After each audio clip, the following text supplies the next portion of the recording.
tsaka dun sa sipa. O parang wrestlingin ng Blacklist ang Minana ngayon. Kaabang-abang, diretso na agad. Wala nang patumpik-tumpik pa. Game 1, Blacklist International laban sa Minana Evos. Ang mga debutants ng Minana Evos lalaban na sa proven and tested na MV3. Alam mo, Chantel, gusto ko lang sabihin na itong Gold Lane matchup na to, kinakailangan talaga mag-ingat isumpak and the rest of Minana. Tama nga yung sinabi ni Wolf kanina sa kanyang keys to victory na kailangan nila alagaan yung pot of gold. Mapapansin kasi natin na si Sumpak, yung playstyle niya kasi, kailangan mo hintayin yung ano niya yung activation niya yung timer niya kumbaga. Speaking of activation, activated na yata agad yung mga players natin dito at kita naman natin for Minana Evos na talagang tumatapat din sila sa initial rotation. Pag mga ganito kalaban mo na mga team or ikaw mismo, gusto mo aurahan agad ang mangyayari. Yan na katulad ng pag-aura doon ni Edward, mapapauwi ka agad. Pero dito, napakaganda ng ginagawa ni Renjay. Ito yung mga sinasabi nilang, pwede ka magaling sa isang hero, pero pwedeng hindi ka magaling mag-roam. Dahil ito si Renny J, pinapakita niya na magaling talaga siya mag-roam kasi minimirror niya yung rotation na ginagawa ng Minana and at the same time, hindi na talaga tinatantanan doon. Tingnan mo, flicker, kagad, expended. Napaka-crucial yan kasi 20 seconds, lalabas na ang kauna-unahang turtle. Tsaka usually kapag nang pipigilan mo yung post 5 ng kalaban, parang nililimit mo yung vision. Oo. Vision nila. So yung rotation ay hindi natin na masyadong makita para sa Minana Evos. Pero pwede na pantayin. So abangan na natin usually is the turtle objective. Hindi ko na maalala kung naabutan ba ni Sumpak si Renny J before sa bootcamp. Alam ko ba, para... Nagkasabay. Hindi ako sure pero... Medyo mabagal ng aking memory. Ngayon, nagkaabutan na sila. Nagkita na sila doon. Sa turtle For naman sure. sila magkakaabutan. Of course, para din sa ating laro sa nakapwesto ang ating mga players, kalahati lang ang buhay na ating turtle. Ganda ng vision, ganda ng knock-up onto Lancy. In a 4 members na, pero Sensui pa rin ang makakakuha ng kauna-unahang turtle. Blacklist International secures that clash. Fairness dun sa Team Artis, kahit yung backshot natin mabilis kumuha ng mga jungle creeps, ay magkapare sila ng EXP. So, I think it can be attributed dun sa fact na hinabol ni Renny J or minatahan niya kung saan yung rotations ng roamer din ng Minana Evos para nakakalculate niya kung saan nga ba yung jungling pattern mula dun sa may backshot. Kung papansinin, mirror na mirror, iwas na iwas eh. Kumbaga, hindi mirror as in mirror na sinabayan, mirror as in parang, alam mo yung Kung ano yung naka-selfie mode? ginagawa, Naka-selfie mode? parang parallel universe. Oo. Yan, parallel universe na kung merong Sensui play, meron ding ibang play dun sa may bottom lane. So makikita natin ngayon na medyo, more on objectives ang ginagawa ng ating mga teams. Doon muna sila nakafocus at nagkakaagawan ng mga pwedeng agawin. Rinetrip pa nga ni Sensui, para hindi talaga maka-farm doon si Kaizen. And grabe, napaka-aggressive. Talagang sinusulit ng Blacklist International yung early game capabilities nila. And si Renji yata, makakita ang dalawa dito onto Minana. Pero objective lang, dito lang muna tayo sa mid lane.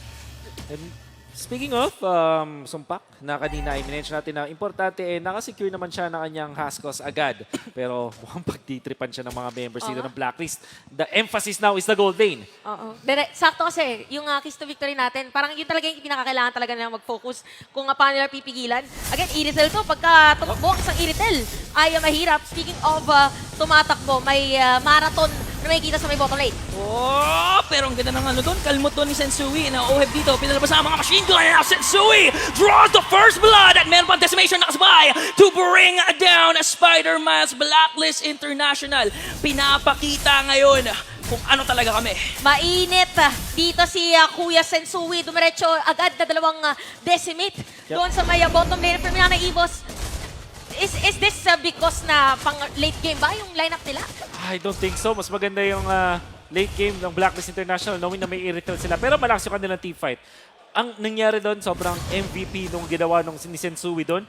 Dinudge niya yung talon mula doon sa Shield Unity gamit yung kanyang Mortal Coil para meron siyang immunity sa CC. Renjay, ganda na siya dito. On to Lord Jaymar.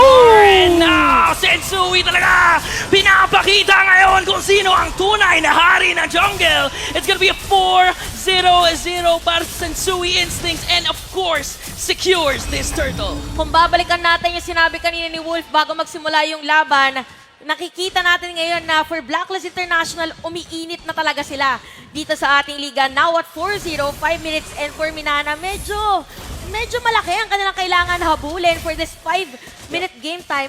And focus talaga is bottom lane. At Martis versus Bakshan, jungle matchup. Kung sino yung una mag-snowball, nako, wala na. Talagang siya na yung mananaigan mag-snowball ng sobra-sobra dun sa game. You can see na with 4 kills para sa isang Martis, napakahirap nang i-contain ng jungler Martis na to. And whereas si Baksha, makikita mo na manghihina talaga, mandadamig. Not so makunat if ever. Makikita natin ngayon na actually for Minana naman, gagawa sila ng play nila. Pero si Edward naman ang gusto na nakuha dito. Hindi nakasin Primal Wrath right on time. And finally, Minana Evos nakakuha na ng first kill. Nako, parang dito yung Minana, slowly but surely, sila naman yung naghahabol against Blacklist International with 4.2k gold lead. Items din, ano bang kakaiba?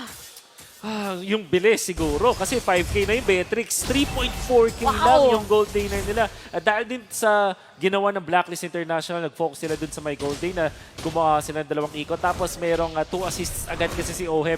Lalo na yung paggamit niya ng Bennett's range kanina. Sobrang solido around the turtle pit sa may bottom lane. Yun yung nakakuha ng first double kill sa Sensui. Kaya low na agad yung mga members ng Minana dahil dun sa ulti ni Oheb. Napakasakit nga talaga ng pinapakita ngayon ng Filipino sniper. Pero if ikaw yung Minana Evos, malaki pa rin tiwala ko kay Lord JM. Mamaya kasi gagawa ng plays yan eh. Napakagaling nga niya magpaikot ng laro. Katulad ng pag-ikot ni Kazen onto Sensui. Pero Blacklist, objective ang gusto. Ang gitnang tore ay tutumba. Grabe, sobrang bilis. 6 minutes masira ang mid lane na turret at naaaurahan kasi ni Haji pala kung saan nakapwesto. At again, ang kanilang rotation dito is after an objective. Para dumediretso na naman sila.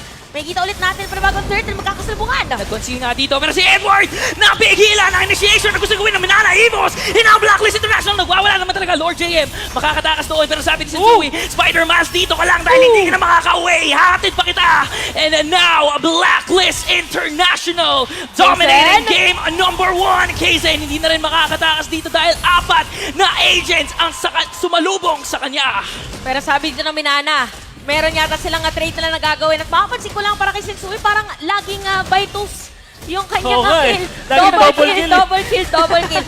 So tatlong Grabe. clash na naka-double kill si Kuya Sensui. At ang trade na nga lang ng Minana Evos is gonna be the Turtles. Still at 4.2k gold lead. Yep. Minana struggles to even out the game. Minana Evos ngayon talagang sinasalvage na lang nila yung mga pwede pa nila kunin eh. In terms of clashes, even pick-off potential, hindi sila makasabay ngayon with Blacklist International. Kaya tara, let's go for the trade. Kunin na lang natin yung turtle and later on, try natin i-extend yung game and wait for Sumpak to hit his timer. Grabe tinan nyo. Si Sensui, tapos 4 na players. Oh, At nakuha pa niya. maaagawan pa nga. Oh my goodness. Sensui instincts, grabe. Pero Renegade doon, mapaflicker out si Lancy. Wala ng resource on to Minana Evos and now mukhang may plano ang Blacklist International dito. Stop. Sumpak, dodging yung bullet pero luging-lugi pa rin when it comes to the gold. Lamang ng 1.6k si Wow. Oheb. In fact, isa pa lang yung nabubuong item dito ni Sumpak and that is just the Has Claws. For now, not gonna be enough. At mukhang i-concede ngayon ng Minana Evos for sure yung control ng laban. Especially kasi sobrang tasa na naman ng Blacklist. And interestingly, ni-rush dito ng Valentina, yung Genius One. This could be good para sa side ng Minana kung sakali may mahanap sila na pick-off. Pero kung usapang skirmish at pick-off, lamang dyan yung Blacklist. Meron silang Cho, meron silang Edith na nakita nyo naman kung gaano ka-deadly si Edward gamit yung kanyang splitter. So parang ngayon for Minana, di ba nakita natin merong ibang games na nakakahabol naman basta dedepensa lang ng dedepensa. So tingnan natin kung yung magre-replicate ng Minana Evos coming to this game. Pero of course, damage received sa taas yung dalawang players kasi binaburst agad ng Blacklist International. Tila ba'y napupush back ang mga players ng Minana Evos. Again, napakalinis as the turret in the top lane ay masisira din ng Blacklist. Napakalinis nga talaga ng execution ng ating mga agents ngayon. And if Minana Evos, they're really forced to extend this game na lang onto the late game. Yung time na hindi na nagmamatter yung economy, hindi na nagmamatter yung gold lane, and all gonna boil down to the shot goal. Pero alam to ng Blacklist International, kaya tignan nyo, minamadali nila bawat neutral objective na pwede nilang makuha in securing this level 1 Lord uncontested. Yep. Mahirap din if ever na i-contest kasi ano bang level gap? Si OM is at level 12, level 10. Si Sumpak, ano bang kailangan gawin ngayon na Minana? Tease Pogi.